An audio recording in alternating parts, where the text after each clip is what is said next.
learning under Katsuri Shibata for a while was it showed me a lot of the little intricate things that I was actually doing incorrectly. It really had me rethink my fundamentals. Sarcophagus, which he is the mummy. He is a fez wearing mummy with a red coat and really bad puns. I was RDC's first title fight, and now it's the first international fight. So I was super excited to have an opponent from overseas. You, petty human with the mask, tell me where Optimus Prime is. Hey, am I seeing things, or is there like a giant talking robot looking at me right now? Do not mess with me, human. Bring me Optimus Prime.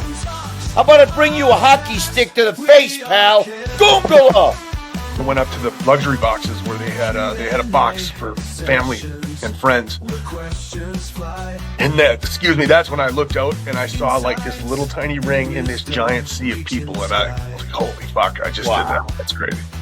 I really think Superman's going to be another Blue Beetle, the Flash situation where they end up losing money. I would like to be proven wrong.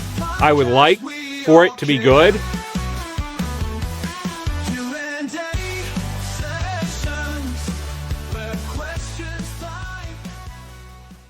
This week's episode is sponsored by Dubby Energy Drinks. Dubby is a brand that is tried and tested with thousands of monthly people consuming their drinks. Dubby launched with just one flavor and slowly grew, and now they have created over 15 plus unique custom-made flavors that are enjoyed by thousands of monthly customers. So get off the big energy bandwagon and check out Dubby. This is how an energy drink should be. Jitter-free, crash-free, no sugars, no artificial colors or dyes, and no calories. And right now, you can get 10% off with the promo code ATPC90 from us here at the Adam Talks podcast as a special gift for you, just for checking out the show. So go to dubby.gg and use the promo code ATPC90 to get 10% off of your order now. All right, we are back here with another great episode of the Adam Talks podcast. Got a guy that's been on once before on the show. Great comedian, a guy who's done some acting for me as well as in his own projects and other things. We got the man himself, Justin C. Russell. How's it going, buddy? Going pretty good. Good to be here. Good to talk to you again. Yeah, man. Yeah, man. I've always had a good time whenever we get to talk. Sure. So I've seen that you, maybe not so recently, but a little while back, you were traveling around with like 3 or so guys and making videos on, I guess it was YouTube or something. Am I correct? Yeah, me and another comedian, Adrian Dole, open micer here in Oklahoma City. We were doing some open mics, traveling to Tulsa and back, and we went down to Austin a few times, and we shot some podcasts, and we're taking a step back from that, but yeah, it was fun. We may put out, we got a lot of footage, so we may do like a little documentary of our Austin trip. So we got to talk to some cool guys down there, some cool comics that have been on Kill Tony a few times, and so we may throw that up, yeah. So yeah. I think whenever you were on before, you were just getting your toes wet with the comedy stuff. Now you've been doing it for like a year or so now. What have you learned in that process? I learned that you gotta bomb a lot on stage before your 10 minutes gets good. So and then it's just a lot of work over the last year and a half or so. It's just been grinding 3 days a week, which is on average that's like 6 mics a week over the last couple of years. Haven't took like a week off since, so it's just repetition and yeah. And I'm still oh, go ahead. Go ahead, man. No, I'm still not where I want to be. I don't think I'm that funny, but people keep asking me to come and do shows, so I guess I am a little bit. So I'm enjoying it. Is it a lot of a struggle, like coming up with new material or finding stuff that works? I wouldn't say it's a struggle. It's just you just use your imagination. If you see something that's funny, what I do, if I see something that's funny or if I have a thought that's funny, I'll write it down and then I'll try to write around that to kind of make a joke out of it. And yeah, or an experience. A lot of mine is self-deprecating. Just talk about you know my weenie and stuff like that. Has it gotten easier as you've done it more? It Like, I does. would guess that it would be, you know? The stage presence definitely gets easier. Um, the comfort getting being comfortable on stage definitely gets easier. Uh, the jokes that's still a process, learning how to make jokes funny and that, again, like I said last time, you just got to go up and do it and see if it works or not. If it doesn't work, well, you just got to go rewrite it a few times and try it again. So. Does timing play a part in it? Well, most open mics you get an average of three, usually at least four, but 4 to 6 minutes. The comedy clubs usually only give you 4 to 5. So you get to work weekly on like one or two bits, depending on how long they are. And so you may do the same bits like 3 or 4 times a night, and then by that next weekend you may have it down, or you may go on to something Okay. else. Yeah. Right on, man. All right, so like you said, you get these 3 minute bits. Is the crowds, more or less the same, or are they completely different anywhere you go? Yeah, they're different. You may go do an open mic at a dive bar, and people there just are not interested in listening to you. They just want to be there and drink beer and listen to music or play pool, whatever. And so you may not get any laughs there. Uh, Comedy clubs are the best open mics to go to get some good laughs and to be able to decipher if your bits are good enough or working for you. Um, and then, yeah, it's just a different crowd every night. Sometimes you think a joke will just, you feel like you're killing on stage, and then you go to the next mic and the same joke bombs. And then you're like, okay, the crowd wasn't into that one at that place. So, yeah, it's different every time.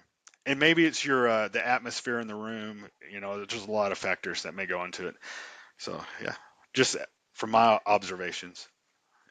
Okay. Is there a lot of reading the room whenever it comes to doing comedy? Yeah, you learn to do that over time because you may say something that may offend somebody. I think I just lost your. Oh, there you are. I lost your. Yeah, I'm back. Sorry. Yeah, you have to. You kind of learn how to read the room because, and usually I did it by watching other people make mistakes by making an audience member angry or whatever. So I try to avoid that. I try to avoid political humor and things that may trigger people. I try to stay with self-deprecation and things like that. Easy stuff. So Is it easy to write like material? Like, is it something you have to draw from your own personal stuff for to make work? if you draw from real experiences, self-experiences, it's easier. Well, it's easier to be engaged with the audience because they can maybe relate to it. If you're just making up stories, sometimes people can, and sometimes it works and it's funny. But if a lot of your jokes are just made up and not really didn't really happen to you, people can see into that, and sometimes it may. I, Sometimes it may not work for you. But so what I do is I try to write my material from real experiences. I will stretch to the truth. I'll bend it as far as I can, but it all originated from a real experience. Okay. What's the biggest crowd you performed in front of so far? I got a guest spot at Bricktown Tulsa Comedy Club, and it was pretty packed. It was a local comedy show, so there wasn't anybody famous there, but it was pretty packed. Maybe a couple hundred. Yeah, I think that was the biggest. I think the biggest crowd I'm going to perform to will be in March when I go to Colorado. I'll be at Gnarly's Comedy Club, and it looks pretty packed every time I've seen videos so I'm excited about that. Wow. Yeah.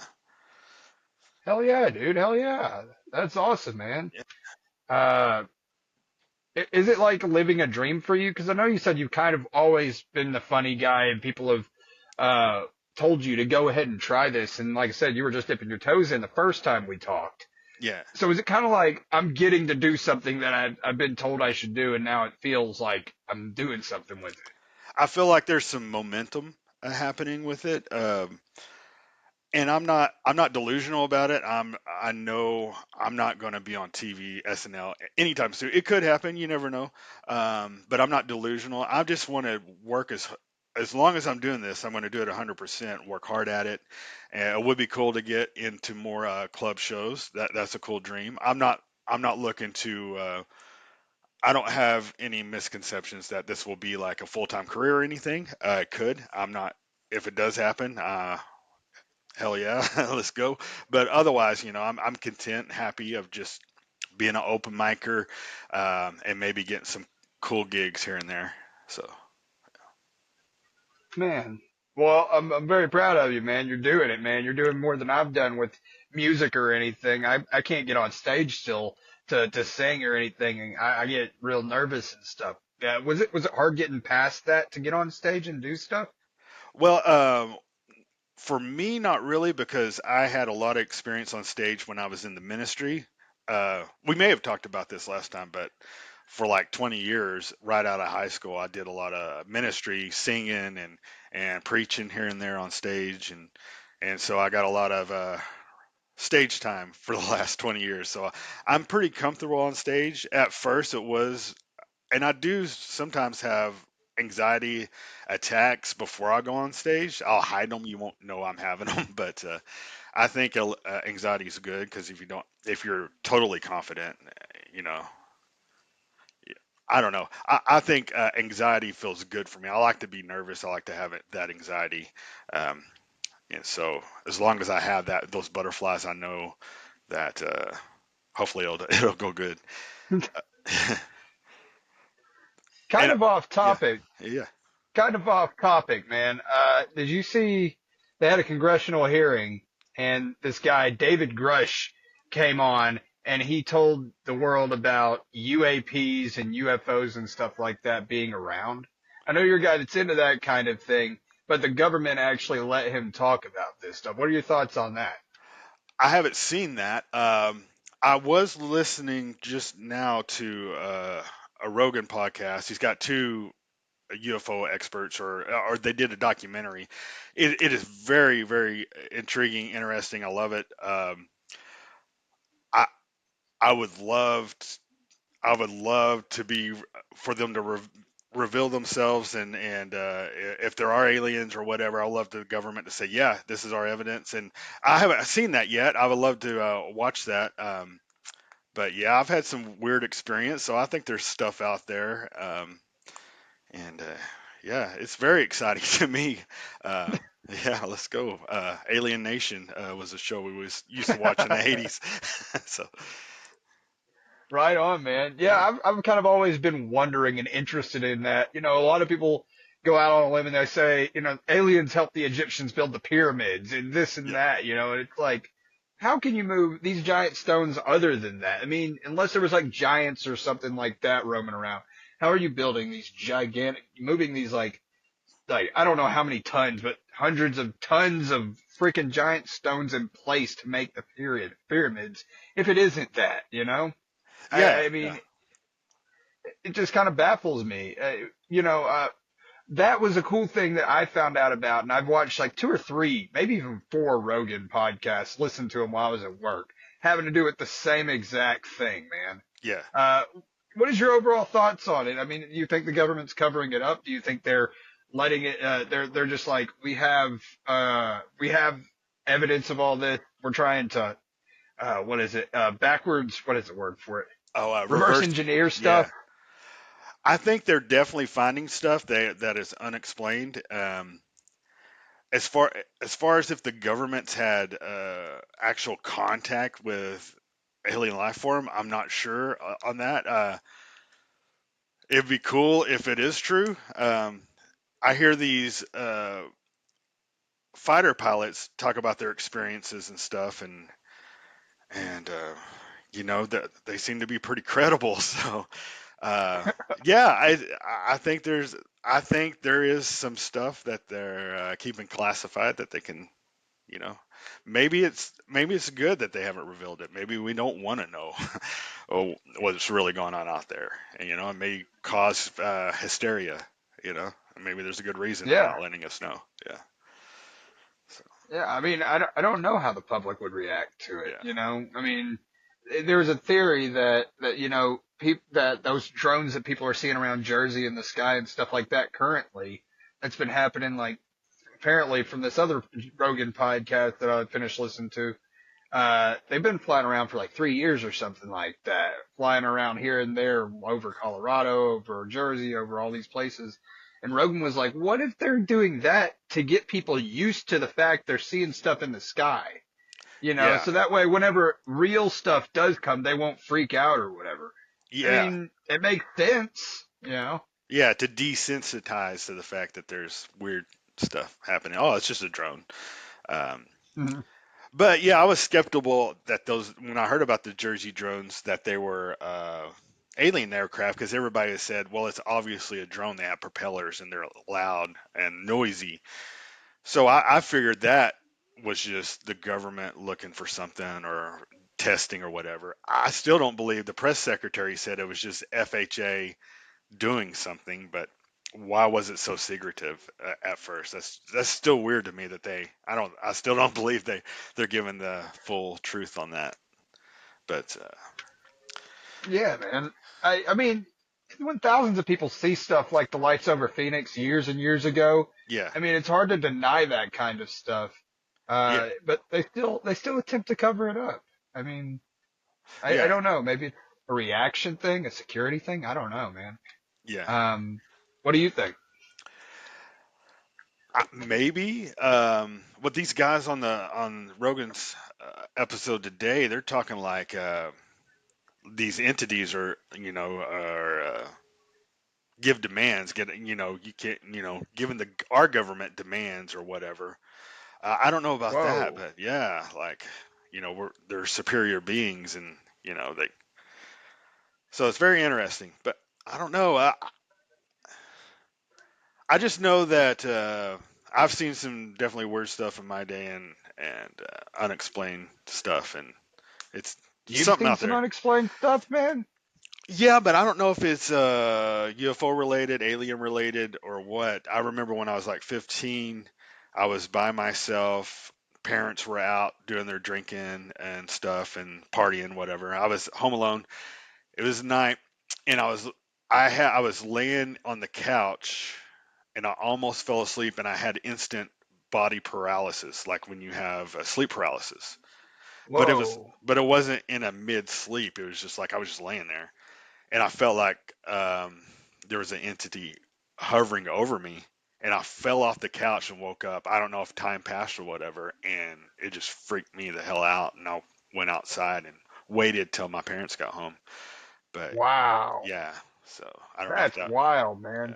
Yeah. I've never had anything like that, but I have seen something like me and my wife, before we got married. We were walking up the road and we were just looking at the stars and this and that, you know, because we like stargazing sometimes.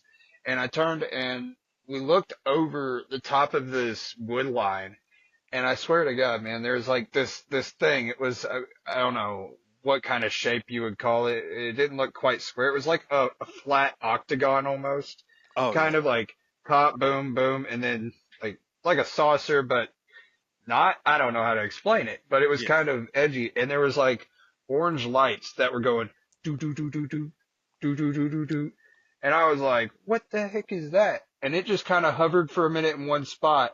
And then it went off to the right and I didn't see it after that. It was just gone. Yeah. I don't know what that was, but it was wild, man. I was like, that's freaking nuts, you know? Would you believe what we saw? And she was Yeah. like, mm-hmm. And I mean, I don't know. I think there has to be some other life in this galaxy, not even the universe, but in our galaxy, in the Milky Way galaxy, or hell, even in our solar system.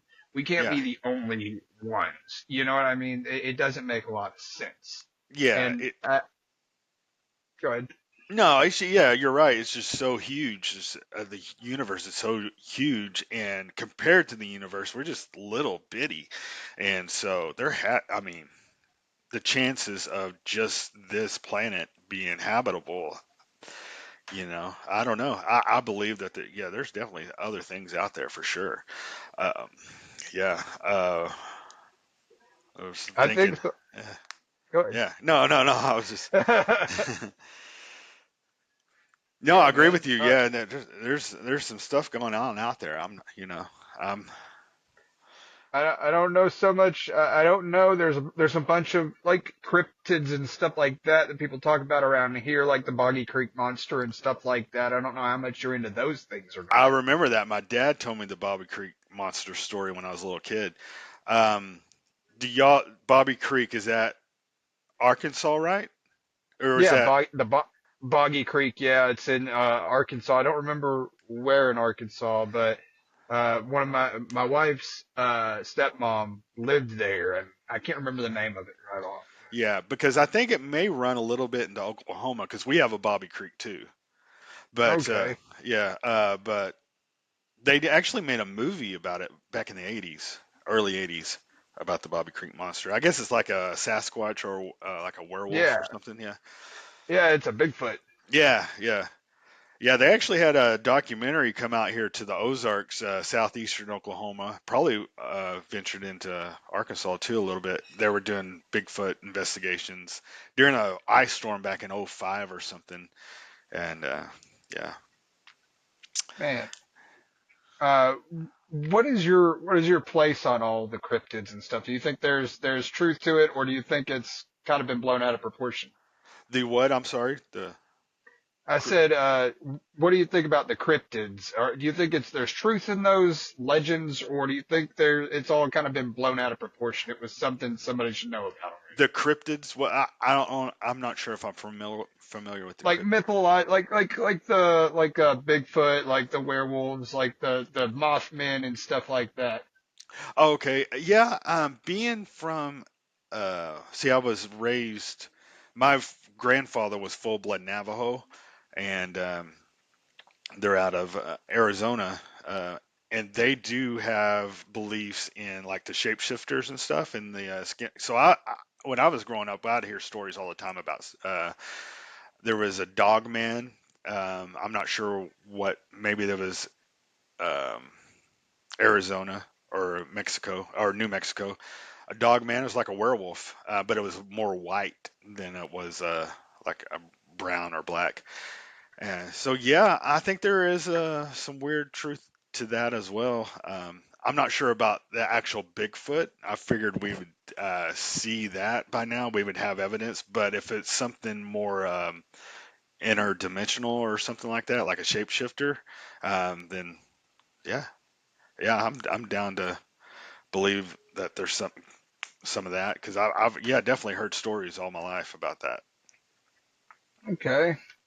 Um, Changing topics once again to something completely different yet again. As far as acting, you've acted. As far as I know, the most recent thing I know about is voice acting for me. Have you done any other work outside of that recently? I haven't. Let's see. I got a couple things coming out, or that already came out. I see. I think A Dangerous Prey came out on Tubi last time we talked. I have a Mhm. little part, and I also edited the film. It's called Beauty, Grace, Malice. It's also on Tubi for free. There's a short film. It's hitting the festival circuit right now. It's called Slow Death. I get killed by a killer sloth. So it's a comedy. um, and let's see, the guy that plays Shazam, Levi, think his name is. Zach Levi. Yeah, Zach Levi. I have a. If they don't cut it out, I have a like a little. Uh, it's kind of like a background, but I'm like an AA member in one of those scenes, and hopefully they'll leave me in that. So that's a pretty cool scene I got to play in that movie. It's called the Wonderful Life, about his boy. I think his boy's autistic. Oh wow. Yeah. Dude, that's awesome, man. What have you learned throughout the entire time you've been acting? What's something really important and big that you've learned as an actor? If you want to do it, it's you're going to be on set for like 12, 14 hours with and it's hard work. And I love it. Right now, comedy I think is taken over, so I don't have a lot of acting projects coming up. Um, but if you want to get in acting, it's very fun. I love getting into a character that's not myself. That's kind of what I do in comedy too. I get up there and I'm not myself. I exaggerate myself. Um, but it's a lot of fun. So if you love it, do it. It is a lot of work. You're on set for hours and hours, and you're helping. If it's a low budget, you're helping the crew. So, but it's a lot of fun. It's very rewarding when you get to see the finished project. I imagine, man. Yeah. Like I said a while back, and I haven't done any more film projects since we talked the last time, but um, it's really rewarding just seeing what comes from your hard work. You know, whether you write it, direct it, or just star in it, it doesn't matter. You know, the work that comes out of it, you're like, whoa, I'm part of that, whatever it is. You know, Yeah. and it gives you that boost of confidence. It does help a lot. As far as working on a professional set, I've never worked on an independent professional set. Take me through what it's like working on a set, and then afterwards, if you don't mind, about being the person running the whole set. Yeah, it's very tough. If you want to do a independent project and I've done it with no money. You could do it with the technology today. I mean, you can make a movie on your phone. The hardest part is getting your crew together when you have no budget. Getting a crew together is very hard. You know, you it's hard to get volunteers. Um, it's easy to get actors, I think, because everybody wants to be on screen. The best way is to get your actors and have everybody collaborate and also help as crew. I think that'd be the best way to do it, and just get a team together and work together.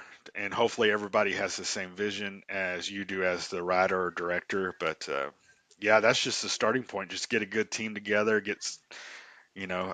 some like-minded people to help you out. What is the writing process like for you? As far as, because I know you did that film, I forget what it's like, the Campfire Stories Yeah, yeah, thing, cabin right? tales. Yeah, Yeah. yeah. Uh, Go ahead. What was the writing process like for you? How did you come up with the stories and this? On that one in particular, I had written a couple short stories, and I was like, okay, I can make each one of these short stories and maybe just put them all together. And there was an old film in the '80s called Creep Show. They had part one and part two. Now they have a series, I think. But that was the original idea. Is like, okay, I can make it like that. Maybe instead of reading a comic book of these stories, maybe it's kids around a campfire telling a story. So that's how I approached it. So I had these like two or three short stories, and I just wrote a couple more to include into the actual feature film to cover the 45 minutes or whatever it was. Um, but if I did it again, if I just did a regular feature film, I'm going to want to, the first scene is going to be the hook and whatever. I'm going to concentrate on just pulling in the audience. And sh- I think the idea in a film is to shock the audience right off the bat, get them engaged, and then take them through that journey. Uh, so. Okay. As far as finding the right, not necessarily actors, but maybe the right characters for this, like you need this character because of this character because of this, or you need to know their backstory or anything. Is that stuff very vital and important whenever you're making a film, like for your actors to know who this character is, what's the motivation, and all that? What I do, and a lot of people will probably say yes, it's very important to create a backstory, especially J.R.R. Tolkien from The Lord of the Rings. He created a whole universe before he even wrote the books. You know, he created the Dadgum. language and all that. For me, the way I would do it and the way I did it is I will write the character, I will put in my own ideas, and I would give the actor like the character traits, what I'm thinking this character is going to be like. It's you know uh, a jock or whatever, and then I'll let the actor interpret that however they want to. As long as they kind of keep with the Okay. main points, but I want the actor to develop that character and make it their own. Let them explore. Yeah. Let them be able to explore the character and breathe their own life into that character. Yeah, correct. Yeah. Okay. And as far as like just the writing itself, how do you know what to say? Is it like you have conversations with other people, or did you write it by yourself? Or I wrote it by myself, and what I did was a lot of times when you're writing dialogue, it seems good as you're writing it, but when you read it back, it's like this. No one talks like that. So it's good to read it back out loud or have someone else read it to you. I had an app on Final Draft, and it will actually read it to you, but it's more like a robot voice. But yeah, you definitely want to read it back to make sure it's flowing like a real conversation. Otherwise, it's going to look fake. And a lot of mine did look fake because I'm learning, but that's you learn from your mistakes. So yeah. I mean, yeah, it's something I feel like that's for me. Writing is difficult at times, and at times it's not. It's my cousin April was on the first episode of this season, and she said write about what you know, and that's the easiest way to do it because when you're writing, whenever you write about things that you know about, Yeah. it's much easier for you to draw from that.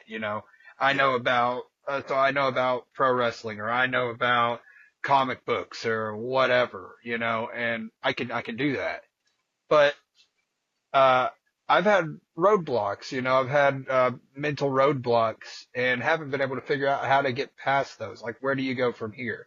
Have you had those moments whenever you've been writing? Oh yeah, definitely just like a brain cloud, like nothing's coming out on the paper. And I think that's when you can just if nothing's coming out, that that's okay. Just take a walk or something, or go exercise, and sometimes that will come to you, wherever that comes from. The amazing uh, The download. epiphany moment. Yeah, you're like, oh, that will work. And then that's why I always keep like either my phone to record. If I'm driving, I'll do a voice recording. If I need to write something down, I'll write it down. That way it doesn't get lost. So many times though, I will think of the funniest thing in my head, and there's not a pen around. I'm like, I'll be like, I'll write this down when I get home. It's gone. It's like the universe just gives you like 30 seconds to uh, to get that written down or whatever. But It's like I've had similar things like that where I've like been at work and I'm back whenever I was writing music a lot more. I'll be sitting there and I'll be like, oh, I got an idea for a song, and I'll start typing it. I'll get home and I won't remember how the hell it sounded in my head. yeah, I'll sit there, I'll try to play, but then I'm like, how did this go? And why these words just don't go good together? It just gets all gone pretty much, yeah. it's like gone. So what do you do at that point? How do you beat that? I guess I, for me, it was just forgetting about it and then trying to find something else. But yeah, how yeah. did you do it? I just like kicked myself and I was like, dang it, I should have wrote it down when I had the chance. And yeah, and just hopefully it comes back. I think I've spent like 30 minutes one time, and I was high, so I forgot it. Anyways, that was my fault. But I remember, We've all had those days. yeah. So I was like just going through my files in my brain trying to find that thought again, and it just and very rarely will I find it again. But I think in the past I've spent 20, 30 minutes trying to look for that thought. But I knew I had it. I know what it is. I yeah. know where it's what? You start to hit yourself Now in the head for I it, say man. 20 or 30 minutes, but as you know, weed will kind of slow time down, so it feels like 30 minutes. Probably like 3 minutes, really. So Time dilation. It just yeah, goes through it. Oh yeah. my god. You a comic book guy? I love comic books. I don't really read a lot of comic books, but I love the cartoons. I love the shows. I love the movies and all that. Action I've figures. got the Yeah. I'm very happy that I've got the chance to introduce my wife to comic book movies and shows recently because she didn't like them for a long time, against them completely. Oh. And I turned on Gotham and we started watching it and she was like it was like that. She was like, "What are you watching?" And it's like the reverse of the meme that you get where it's like the husband's looking over there at the wife's show. It was like the reverse of that. She was like, "What's this?" And then an hour or so later, she was like, "Okay, we gotta keep watching this." Yeah. So we watched that, and then after we watched that, or before we watched that, probably actually, we watched Arrow. She watched the entire Arrow show on Dang. Netflix or whatever. The Wow. entire just binge watched the crap out of it. But then it was a while, and then we got to Gotham, and then it was Smallville, and that's a really freaking good show. And we just finished watching Titans, and I hadn't finished watching that. That was a really good show. I feel like they've gone a really far way with those. What is your thought on the DC and Marvel TV shows? Like, Marvel has had good shows on the Disney Plus streaming network, and DC has had highs and lows with the Arrowverse, I want to say. What is your thought on it, man? I haven't got into Arrow yet. I really love Penguin. I really got into Oh, Penguin. I need to get back into the Penguin. I've only seen a couple episodes, but that's really good, really dramatic show. Um, and I need to get back into Disney and get back into those shows because I haven't started Daredevil yet either. Um, oh my gosh. You are yeah, missing out, my I friend. You do. are missing out. Yeah, I do all the movies. I've seen every Marvel movie. I've seen every DC movie. Okay. It's a little. It's harder for me to get into the series. But Okay. Well, then let's back up a little bit then, man. Let's go back. Who's your Batman? Who is your Batman? yeah, my Batman is. Dang man, that's hard. It has to be Michael Keaton, I think, because I grew up on Michael Ah, Keaton. But ah. I but like Keaton. He's great, man. But go ahead. Sorry. okay. Man, I like them all for different reasons, but I really enjoyed Pattinson's Yeah. take on it. Who's Yeah, it was yours? great, man. Yeah, Oh shoot, man. That's a really, honestly, that's a hard question, you know. yeah, If you asked me on a different day of the week, it may be something different. yeah. But for me right now, my Batman, it went from when I was a kid being Val Kilmer. I love Val Kilmer in the Oh, Schumacher one. yeah, Dude, he was great. yeah, He sounded like the cartoon. yeah. He sounded like the cartoon as Bruce Wayne and Batman.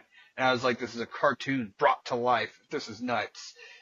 So until Christian Bale came along, that was Batman. And then Christian Bale came along and, I'm not wearing hockey pads. That whole thing came up and Yeah. it was great, man. The Dark Knight is still my favorite movie of all time. But for me, Oh, yeah. looking at all the different ones, man, it's Ben Affleck. Ben Affleck's my favorite Batman, probably, man. I love Ben Affleck. I He's love Ben awesome, man. Affleck. Yeah, I think he's a good Batman for sure. Maybe not so much Bruce Wayne, but he's definitely a good Batman. But I think that they fucked up the stories. I think on those films is what Oh really yeah. went wrong. Yeah, I enjoyed Batman versus Superman, except for the whole Martha thing. But Save Martha! yes. Why did you say that name? uh, but yeah, Man, I man, liked. Yeah. go ahead, go ahead. No. I keep interrupting you, man. I like Affleck. Batfleck is what they call him. Oh yeah. Yeah. As far as Pattinson, dude, I'm right there with you, dude. He is outstanding, man. Yeah. I think that he does a great job, and there's so many people that talk shit about him whenever it comes to like, he's supposed to be the world's greatest detective. How did he not know who the Riddler was, or whatever the hell he's gonna say? Or Batman wouldn't walk into the bar; he would go through the skylight, or whatever. Dude, just get off of it, man. He's a fucking great Batman. He's Yeah. outstanding. Yeah. He does the work. It shows him being a detective, and that's something you don't see in hardly any of the Batman movies, really. Yeah. This is the first one that, Yeah, it felt more grounded in reality too. Like the wingsuit was actually a real wingsuit that people yeah, glide with, And yeah, when he hit the ground, he was hurt, you know. yeah. Yeah, that's what I liked It about was, that film. It seemed real, like reality. dude, it was really good. It was refreshing seeing a story that was a noir Batman tale. It was like you got to hear from him talking about what he's doing in the city. You got to see the rain all the time in Gotham, which was freaking awesome, You got to see the darker side of Gotham, and I thought Jeffrey Wright did a great job as Jim Gordon too. Oh You yeah, know, yeah, dude, he was a hell of a Jim Gordon, yeah, It showed that Batman Jim Gordon relationship like we haven't seen since The Dark Knight, and that was awesome.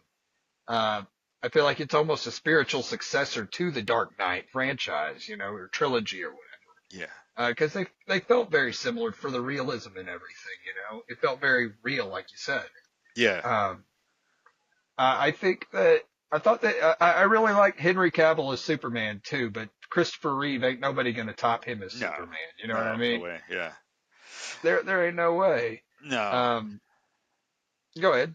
No, I do. I am digging the new James Gunn trailer though for Superman. Oh my gosh, Yeah, I'm excited about it, dude. yeah, it looks I really awesome. am. Yeah, and Uh, Astro and all the characters that may be in it is going to be awesome. I think. yeah, man. Yeah. I did worry. I said I think on one of the very first episodes of the show, I think it was the very first episode, I talked about James Gunn rebooting the DC universe like 2 years ago or something like that. And I was talking about somebody who was bashing him. I was like, just give him a chance, man. Just give him a chance. Yeah. But I did talk also about it being overcrowded in the movie because it's supposed to be a Superman movie. Why is there 5, 6 different characters in here that are superheroes whenever it's supposed to be about Yeah. Superman? You know what I mean? Yeah. I get that.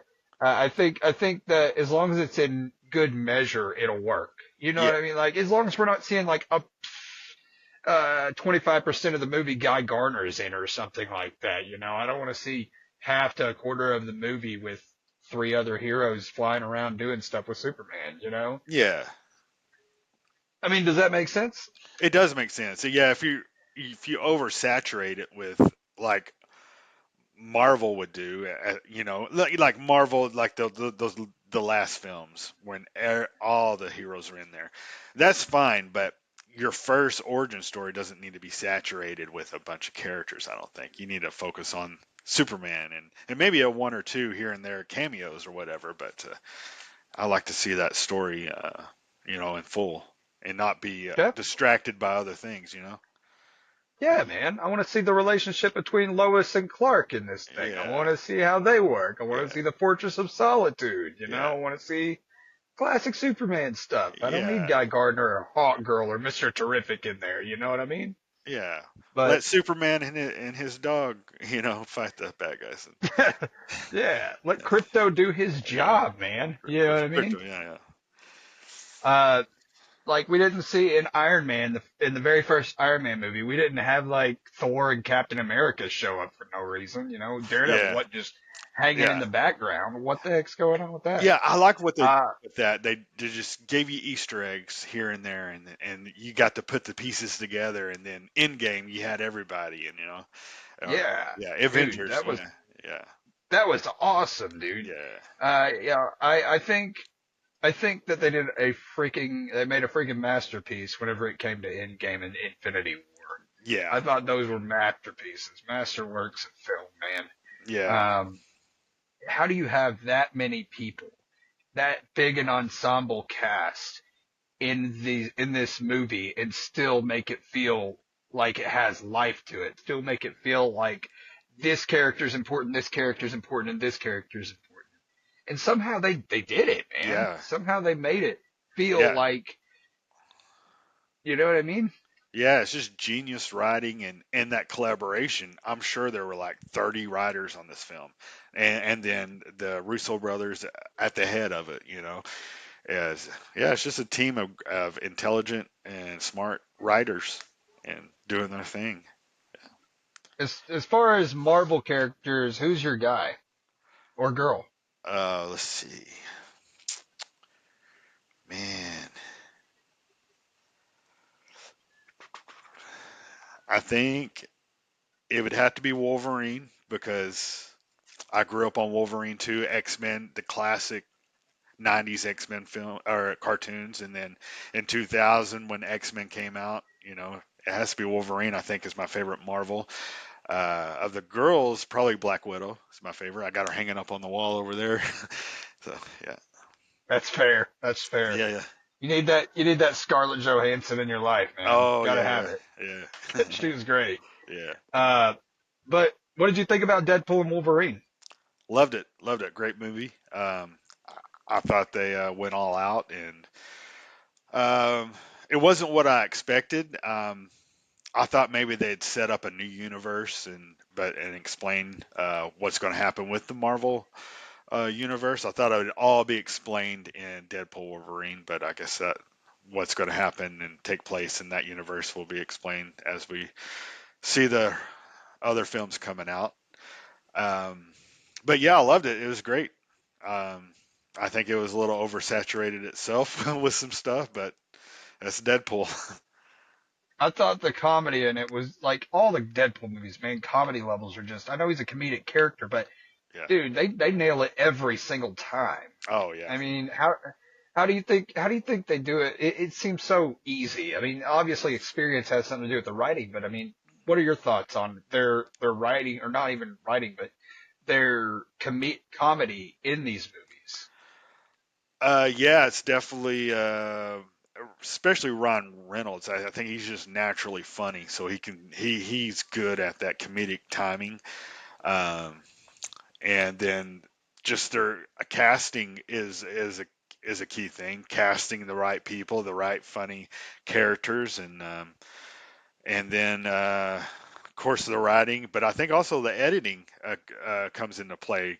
Getting the right cuts and the right takes into the film. If you do the wrong take or if you add the wrong, uh, thing or look, it could, it may not come across as good. But yeah, they're just genius at what they do. That's all I can think. Definitely, man, Yeah, definitely. I mean, before the MCU came along, you had all kinds of other Marvel movies. You had the Spider-Man movies yeah, with both. I think maybe not Andrew Garfield. I think that they were already around when Andrew Garfield was playing Spider-Man. But you had Tobey Maguire's Spider-Man. You had the Fantastic Four with Jessica Alba and Chris Evans and all of them. yeah, Michael Chiklis and I forget the other guy's name. And then you had the X-Men movies. And then there was these other ones like Ang Lee's Hulk, yeah. which that movie was, I mean, for its time, I thought it was pretty good. I I thought it was enjoyed cool it. how Yeah, they had the comic book I thought it was cool how they switched scenes by comic book panels. I thought that yeah, was pretty cool. yeah. That was unique. Yeah, I enjoyed that film pretty good. But when they came out with their Incredible Hook for the Marvel movies, I was like, yeah, that other one looks like a cartoon, cartoon Hulk. So Yeah. yeah. Uh, what, uh, whenever it comes, have you heard about Robert Downey Jr. coming back? Yeah, as Doctor Doom. Yeah, in Yeah. Fantastic What Four. do you think? What do you think about that? Yeah, I think that's good. I'm excited to see those films. I think they could have gave that role to maybe a up and comer actor or something, but you know, Somebody else other than Robert Downey Jr. He died for everyone in Endgame. yeah, You're bringing the biggest hero to be the back. biggest villain. Yeah, I Right. mean, what the hell? It doesn't. Yeah, I would have And made a different choice on that, but I'm still excited for the film. I'm going to enjoy it. I'm sure. you and me both, man. I'm Yeah, I'm excited for all superhero stuff, though. I'm a yeah, big time nerd. Like, if I was to go in my room right now and show you, I have a wall full of comics that I bought at the Dollar Tree. They're all DC comics, but it like covers my wall nearly. yeah. So it's pretty awesome, man. As far as James Gunn's DCU, who do you think should play Batman? Ooh, man, man. Who? I'm trying to think of some of the new actors out there now. Man, I don't know. I don't know. Maybe put Ben Affleck back in there because he does look more like the cartoon Batman for the big. Yeah, he had the build for Batman for sure. Oh yeah, man. He put on like, from what I understand, he had like put on 50 to 100 pounds or something like that, straight muscle, man, Yeah, for that part. It's like, yeah, holy crap, dude, what are you doing? yeah. That is nuts. And then watching it, I was like, how is he so quick too? He's like 300 pounds of muscle, but he's quick. So yeah, He's fast, man. His yeah, fighting style in Batman versus Superman reminded me of the Arkham series games, man. yeah, Those games are great. But for me, it's like Jensen Ackles maybe, yeah, or Alan Reacher, yeah, you know?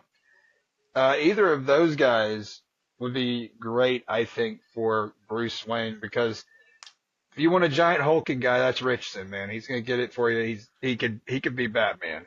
yeah, But if you want somebody that's played Batman that loves the character and stuff, I think Jensen Ackles would probably be the way to go. yeah. Um, those are just a couple of my thoughts on that, man.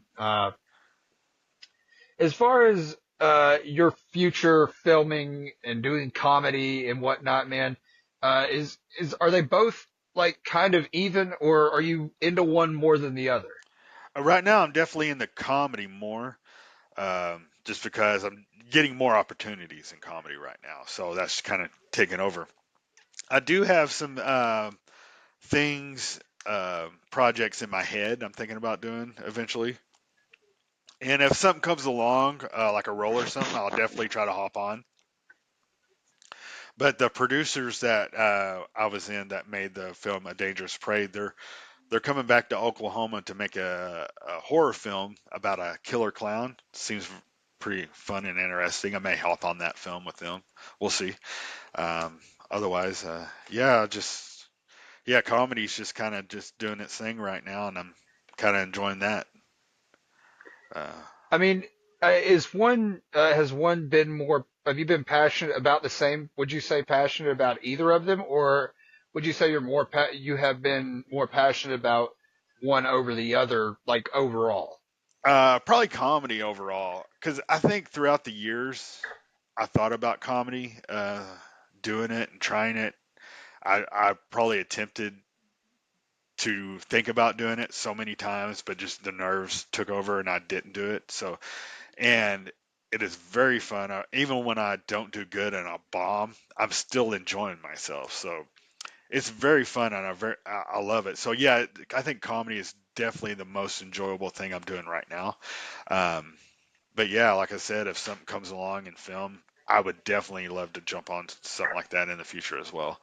I just, as far as making my own film again, I just know the work that's involved, and I would just have to lay out some time, um, to be able to accomplish something like that and put all my energy and everything into it. So if I can't do it 100%, I don't want to tackle anything that big.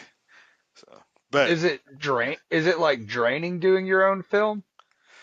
it's draining. It's emotional draining, mentally draining, and you're just and physically draining because you're carrying most of the load. When I did that last film, I was taking all the equipment with me. I was setting it up, and then some of the actors that were there, I did get some volunteer crew would come out on a couple of days and help. But yeah, unless you got money and can get a team and everybody together to help you, then it goes a little smoother. But otherwise, it is a lot of work and a lot of really draining, but rewarding when it's finished.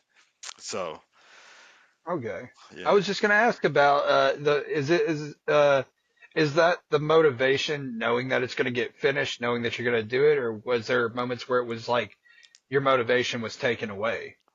No, in the process, I knew even though it was hard work, I didn't want to because I've been on projects that had started not by me, but I was a part of that didn't get finished, and I didn't want that to happen, especially for the actors and anyone involved. So the motivation for me to finish was, well, I had this story in mind, but plus I want everybody to benefit that put their heart and soul in this, and I want to at least put out the product, for everybody to enjoy. So the main motivation is just getting it done and letting everybody, just having a great time, and and just seeing it through. I mean, I would think it would be very demoralizing if you were on a set and you were doing this work on on a film or a short or whatever, and then it just stopped one day. What was that like for you? How did you deal with that? Well, it was a big project, and I kind of knew going into it that it was probably too big for the team that was put together for this project for these local um, filmmakers, and this I think we all took on a too big of a project. It was going to be like a series, a web series or something, and we did shoot portions of a few episodes, but not a full episode. So we had like six episodes scripted out, but we shot all six episodes. Like if we need if there was a scene in a house, we would shoot or in a certain room, we would shoot in that room for like five or six or all of those scenes just to knock them out. So there's like half episodes finished. So yeah. So I kind of Okay. knew that we may not finish this, but it was early on in doing the film work, and I was kind of naive that we probably wouldn't be able to finish it, but I had doubts in the beginning. So, but yeah, it was a bummer, and it could have been good if we just had the right people, the right money, the finances, and all that. Yeah, Okay, man. Well, shoot, Justin, man, I appreciate you coming on the show again, man. We're absolutely. kind of wrapping up. We're kind of wrapping up here right now, and I don't know if you remember, but usually at the end of every episode, I'm a big fan of being grateful. Showing gratitude to things that mean a lot to you. So I'm gonna go ahead and say three things that are grateful for me, and then I'll give you the same opportunity to say three things that are grateful for you. Absolutely. For me, they haven't changed at all. If if we've done this on the last time you were on, they have not changed one bit. My support system, my family, as far as like my wife, my two beautiful daughters, my mom, my dad, my brother, anybody who's really supported me doing literally anything that I've done, that that is a big deal to me. I'm so grateful to have them in my life and as part of my life. Yeah. The second thing is you guys, because if I'm being honest, Justin, you didn't have to come on this show, man. I'm just some random dude that likes talking to people. You know what I'm saying? Yeah. So I'm very, very grateful for the guests that come on this show. It means the world to me, man, because who would want to watch a show with me talking the whole time by myself? I would run out of topics within 5 episodes, probably. You know what I mean? Yeah. So I'm very grateful for the people who decide to come on, who choose to come on my show. It means a lot to me. So grateful for that. The third thing for me is like 2 parts, you know. One is the good Lord above, because without God, nothing's possible. And with him, everything is possible. The second half is my health, because I don't know if I told you or if you've seen this. My car fell on me back in September. Oh shit. Yeah, it fell on my chest, or my sternum, ribs, whatever. And luckily I didn't get any like broken ribs or anything. I didn't have any major damage done to me. But I still have been recovering since then, and I've had times where my back's been killing me and stuff, but every day I'm getting better and better. You know, mentally I'm doing great. Physically, I feel like I'm getting old. I just turned 35, which is nothing, but I just turned 35, so I'm feeling it a little bit more every day. Very thankful for my health. So, Justin, man, what are 3 things you're grateful for in this moment? Oh, number one, definitely wife and kids, family first in everything I do. I'm grateful for anyone that's ever given me an opportunity to be on a film, be on a podcast, to be on stage, to do my art. And same as you, I thank God, for giving breath in my life and allowing me to do, to live this life. And I'll do it the best I can, and I'm gonna fuck up all the time, but I'm gonna try. But, I hear you, man. You got any shows coming in the month of February? Oh, yeah, February. February. March. Oh, March. We got. I'll be at Pauls Valley, Oklahoma, March 7th at the Grill. I believe that starts at 7. And then March 22nd, I'll be at Gnarly's Comedy Club in Golden, Colorado. And I believe that starts around 7. Yep. Heck yeah. Where can people find you online if they want to talk to you, say hey, or check your stuff out? Instagram at Justin C. Russell. Facebook the same. Just IMDb Justin C. Russell. You can find me there. Just look through my name, Justin C. Russell. You'll see me wearing a hat backwards or something in this space. Right on, man. Well, hey, thank you very much for coming on once again, buddy, and we'll talk to you very soon. Absolutely. It's a pleasure.